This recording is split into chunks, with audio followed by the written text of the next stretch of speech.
देश की वित्त मंत्री निर्मला सीतारमण ने देश का यूनियन बजट पेश कर दिया है। अपने 1.5 घंटे की स्पीच में वित्त मंत्री ने मैन्युफैक्चरिंग सेक्टर से लेकर रूरल इंडिया तक कई बड़े ऐलान किए।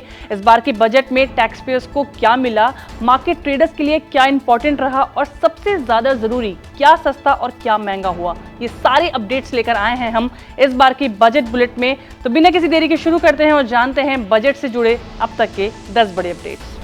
वित्त वर्ष 2026-27 के लिए कैपिटल एक्सपेंडिचर को बढ़ाकर 12.2 लाख करोड़ रुपए करने का ऐलान किया गया है। इसके जरिए सरकार की कोशिश बड़े इंफ्रास्ट्रक्चर प्रोजेक्ट पर फोकस कर देश में विकास दर और रोजगार को बढ़ावा देना है।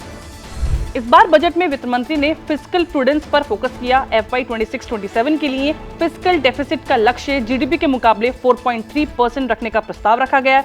वहीं FY 26 में वित्तीय घाटा जीडीपी का 4.4% रहने का अनुमान है।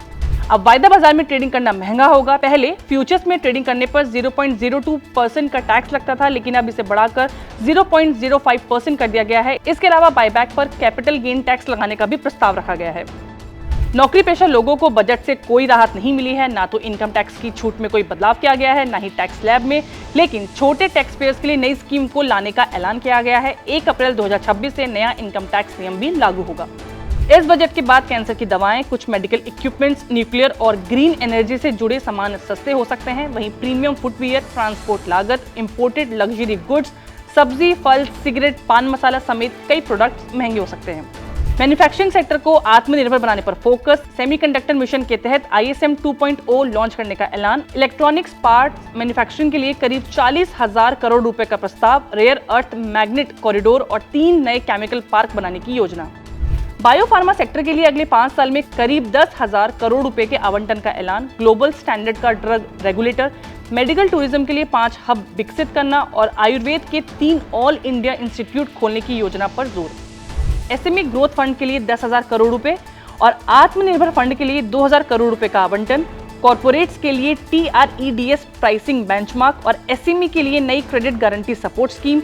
वहीं हैंडीक्राफ्ट सेक्टर के लिए महात्मा गांधी खादी स्वराज स्कीम का प्रस्ताव। किसानों को तकनीकी सपोर्ट, AI आधारित एग्रीकल्चर समाधान और हाई वैल्यू क्रॉप्स की खेती को बढ़ावा देने पर जोर दिया गया। नारियल उत्पादन के लिए स्पेशल स्कीम और काजू और कोको जैसे फसलों के लिए अलग से स्ट्रैटेजी तैयार की गई। महिला व्यापारियों को सशक्त बनाने के लिए शी मार्ट्स के गठन की घोषणा हुई। विदेशों में रहने वाले भारतीयों के लिए बजट से खुशखबरी आई है। विदेश में रहने वाले भारतीयों के लिए व्यक्तिगत निवेश सीमा 5% से बढ़ाकर 10% करने का प्रस्ताव दिया गया है। वहीं एग्रीगेटेड PROIs की निवेश सीमा को 10% से बढ़ाकर 24% करने का प्रस्ताव रखा गया है। तो ये थे यूनियन बजट से जुड़े 10 बड़े अपडेट्स जो वित्त मंत्री के पिटारे से निकले। इस फाइनेंशियल ईयर के लिए इतना ही। अगले साल फिर मिलेंगे। आप देखते रहिए जी बिजनेस।